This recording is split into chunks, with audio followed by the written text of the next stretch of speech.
दोस्तों, आपने देखा होगा कि भारत के पार्टीशन के लिए कभी जिन्ना तो कभी कांग्रेस या फिर कभी गांधी को ब्लेम किया जाता है। मुद्दा नहीं बल्कि पॉलिटिकल मुद्दा बन चुका है। कांग्रेस जैसी कई पार्टीज इस बात को पूरी तरह से नकारती हैं और दूसरी तरफ रूलिंग पार्टी के कई लोग गांधी जी को ही पार्टीशन के लिए ब्लेम करते हैं। और अगर ये सच है कि पार्टीशन के लिए कांग्रेस ही जिम्मेदार थी, तो आखिर कैसे? क्या कांग्रेस पार्टीशन चाहती थी या फिर उनकी कुछ गलतियों के कारण पार्टीशन हुआ? आज इन्हीं सब सवालों के जवाब हम इस वीडियो में तलाशने की कोशिश करेंगे, तो अंत तक बने रहेगा हमारे साथ। लेकिन वीडियो शुरू होने से पहले अगर आप चैनल पर नए हैं या आपने अभी तक चैनल को सब्सक्राइब नहीं किया है, तो चैनल को सब्सक्राइब करना और बेल आइकन दबाना बिल्कुल ना भूलें।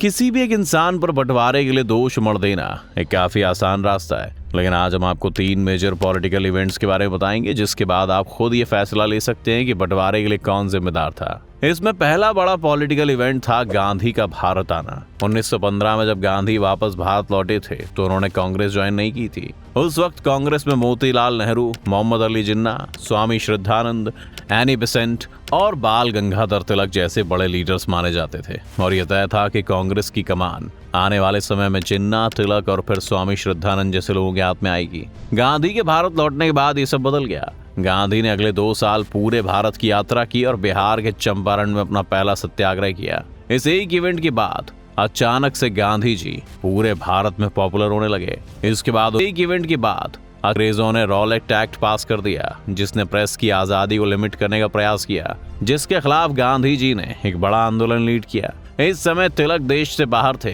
क्योंकि वो इंग्लैंड में अपने खिलाफ हुए केस को लड़ रहे थे। जब तक वो केस खत्म करके भारत लौटे, गांधी ने खुद को एक बड़े लीडर के रूप में एस्टैब्लिश कर लिया था। तिलक की 1920 में मौत हो गई। एनी बेसेंट और स्वामी श्रद्धानंद जैसे लोग भी अब हाशिए की तरफ चले गए थे और बचे थे जिन्ना और गांधी।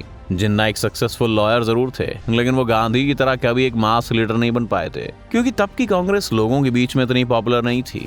लेकिन जैसे ही गांधी जनता के साथ जुड़ने लगे तो उनका कद बढ़ने लगा और जिन्ना भी रेस से बाहर हो गए और कांग्रेस के सबसे बड़े लीडर के तौर पर गांधी जी आ गए। इसके बाद जिन्ना ने कांग्रेस छोड़ दी। ये इवेंट इसलिए भी जरूरी है क्योंकि 1920 के जिन्ना वो जिन्ना थे जो हिंदू मुस्लिम एकता की बात करते थे। उन्हें पाकिस्तान जैसे आइडिया में कोई इंटरेस्ट नहीं था, लेकिन जब उन्होंने अचानक से गांधी को उनकी जगह लेते हुए देखा तो उन्हें कांग्रेस से जाना पड़ा। इस पहले बड़े इंसिडेंट के बाद आपको चलना होगा 1942 में। 1942 का साल हमें भारत छोड़ो आंदोलन के साल के तौर पर याद आता है, जब एक तरफ दूसरे विश्व युद्ध में ब्रिटेन हिटलर से लड़ने में बिजी था और दूसरी तरफ भारत में उनके खिलाफ कांग्रेस ने मोर्चा खोल दिया था। हमें पढ़ाया जाता है कि इस आंदोलन के कारण अंग्रेजों को भारत से जाने के लिए मजबूर होना पड़ा, लेकिन गांधी पर कई किताबें लिखने वाले रामचंद्र गुहा समेत कई इतिहासकार हैं जो आज इस इंसिडेंट को एक फेल्ड आंदोलन के तौर पर भी देखते हैं। इसकी एक वजह यह है कि भारत छोड़ो आंदोलन के वक्त गांधी, नेहरू और पटेल समेत कई कांग्रेस के लीडर्स को जेल हो गई थी और सुभाष चंद्र बोस तो पहले से ही देश के बाहर थे। ऐसे में देश में कोई बड़ा लीडर नहीं बचा था, लेकिन जिन्ना मुस्लिम लीग के साथ अपने करियर की दूसरी इनिंग शुरू कर चुके थे। आपको बता दें कि जिन्ना को भारत की जनता ने रिजेक्ट कर दिया था। 1936 में जब गवर्नमेंट ऑफ इंडिया एक्ट के तहत भारत में प्रोविंशियल इलेक्शन हुए थे, तब कांग्रेस ने पूरे भारत में सबसे ज्यादा सीट्स जीती थी। मुस्लिम लीग की उम्मीद थी कि वो बंगाल और पंजाब में तो जरूर जीतेंगे, लेकिन वहां भी वो लोग इंडिपेंडेंट पार्टी से हार गए थे। जहां पंजाब में यूनियनिस्ट पार्टी की जीत हुई, वहीं बंगाल में कृषक प्रजा पार्टी ने उन्हें हराया। इस तरह पूरे इलेक्शन में कांग्रेस को 760 सीट मिली और मुस्लिम लीग को सिर्फ 109। इसलिए मुस्लिम लीग एक बहुत ही छोटी सी पार्टी थी और भारत के मुसलमानों को भी उनसे ज्यादा उम्मीदें नहीं थी। लेकिन 1942 में जहां कांग्रेस ने भारत छोड़ो आंदोलन शुरू किया और सरकार से इस्तीफा दे दिया, वहीं मुस्लिम लीग ने अंग्रेजों का सपोर्ट किया और कांग्रेस की जमीन पर ना रहने की वजह से उन्होंने जनता के बीच भी अपना बेस मजबूत किया। इसलिए जब दूसरे विश्व युद्ध के खत्म होने के बाद कांग्रेस की लीडरशिप जेल से बाहर आई तो समीकरण बदल चुके थे और अब मुस्लिम लीग एक ज्यादा बड़ी और मजबूत पार्टी बन गई थी जो टेबल पर नेगोशिएट कर सकती थी। यहाँ तक भी ठीक था क्योंकि अभी भी उम्मीद थी कि कांग्रेस और मुस्लिम लीग मिलकर एक सरकार बना सकते हैं और बंटवारे को रोक सकते हैं। अंग्रेजों ने जब दिसंबर 1946 में ऐलान किया कि वह भारत को छोड़ देंगे तो एक कैबिनेट कमीशन बनी, जहां पर मुस्लिम लीग और कांग्रेस दोनों ने बैठकर यह तय करना था कि भारत की पहली सरकार कैसी होगी, उसमें कौन शामिल होगा और किस तरह से उसे चलाया जाएगा। जिन्ना और मुस्लिम लीग ने अंग्रेजों के साथ मिलकर मुसलमानों के लिए कुछ आश्वासन ले लिए थे ताकि एक आजाद भारत में मुस्लिम्स को किसी भी तरह के डिस्क्रिमिनेशन का फेस ना करना पड़े।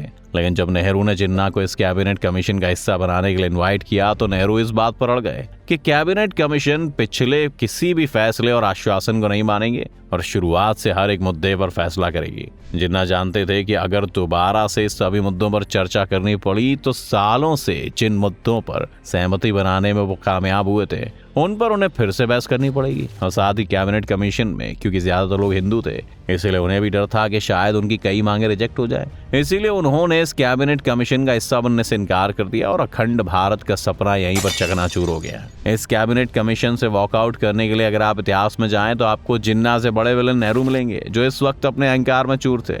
नेहरू अभी भी मुस्लिम लीग को 1936 की वो पार्टी समझ रहे थे जिसके बाद जनता का कोई सपोर्ट नहीं है। इसलिए उन्हें लगा कि वो अपनी पॉलिटिकल पावर से मुस्लिम लीग की पावर को दबाने में कामयाब हो जाएंगे और कांग्रेस पार्टी हिंदुओं के साथ साथ मुस्लिमों का नेतृत्व करने वाली पार्टी बन जाएगी। लेकिन जिन्ना ना सिर्फ इन 10 सालों में मजबूत हुए थे बल्कि वो नेहरू की चाल को भी समझ गए थे। इसीलिए उन्होंने इस कैबिनेट कमीशन का हिस्सा बनने से इनकार कर दिया। इसके बाद जिन्ना ने अपनी पाकिस्तान की मांग को और ज्यादा तेज कर दिया और इसके पीछे एक बड़ी वजह यह भी थी कि जिन्ना को मालूम पड़ गया था कि उन्हें कैंसर है और वो ज्यादा दिन बच नहीं पाएंगे। ऐसे में उन्हें हर हाल में अपनी मौत से पहले पाकिस्तान की डिमांड को पूरा करवाना था। यहीं पर कांग्रेस पार्टी से भूल हो गई। कई इतिहासकार मानते हैं कि अगर ये बात कांग्रेस या नेहरू को पता होती कि जिन्ना को कैंसर है तो शायद वो जिन्ना पर ज्यादा प्रेशर न डालते और उन्हें किसी भी शर्त पर कैबिनेट कमीशन का हिस्सा बना लेते, क्योंकि ये बात वो भी जानते थे कि जिन्ना के अलावा मुस्लिम लीग में ऐसा कोई भी बड़ा लीडर नहीं है जो उन्हें चैलेंज कर सकता है। अगर 1947 में एक अखंड भारत आजाद होता तो 1952 के इलेक्शन से पहले ही जिन्ना की मौत हो चुकी होती और कांग्रेस जिस कदर उस वक्त देश में पॉपुलर थी ये लगभग तय था कि वही पॉलिटिकल पावर को कंट्रोल करती। इसे आप एक टैक्टिकल एरर भी कह सकते हैं। लेकिन हम जानते हैं कि जिन्ना भी एक चालाक पॉलिटिशियन थे, इसीलिए उन्होंने अपनी बीमारी की बात सभी से छुपा कर रखी। अपने आखिरी दिनों में जिन्ना इतने उत्तेजित हो गए थे कि वो जिन्ना कभी हिंदू मुस्लिम एकता और बातचीत के रास्ते पर चलने की जो बात करते थे उन्होंने पहले मुसलमानों के लिए एक अलग देश की मांग करनी शुरू कर दी और फिर उस देश को लेने के लिए उन्होंने डायरेक्ट एक्शन डे का भी ऐलान कर दिया, जिसकी वजह से बंगाल समेत भारत के कई मुस्लिम बाहुल राज्यों में हिंसा भड़क उठी और उस दबाव में आकर कांग्रेस और माउंटबेटन को आखिरकार जिन्ना की पाकिस्तान की मांग को मानना ही पड़ा। खैर यहाँ पर यह कहना भी जरूरी है कि कांग्रेस में कोई नहीं चाहता था कि भारत का बंटवारा हो, लेकिन उनकी कुछ गलतियों ने जरूर बंटवारे के रास्ते को आसान बना दिया। 1956 में दिए गए एक इंटरव्यू में नेहरू से एक पत्रकार ने जब ये पूछा कि उन्होंने भारत का बंटवारा क्यों उन्हें दिया तो उन्होंने ये कहा था कि वो कभी नहीं चाहते थे कि भारत का बंटवारा हो, लेकिन वो जिन्ना और मुस्लिम लीग से लड़ते लड़ते थक गए थे और उनके पास बंटवारे के अलावा कोई ऑप्शन नहीं बचा था। तो ये वो कुछ इतिहास के लम्हे थे जो अगर अलग होते तो शायद भारत का बंटवारा ना होता। अभी आपकी चॉइस है कि आप इसके लिए जिन्ना, नेहरू, गांधी को ब्लेम करना चाहते हैं या फिर बस समय को।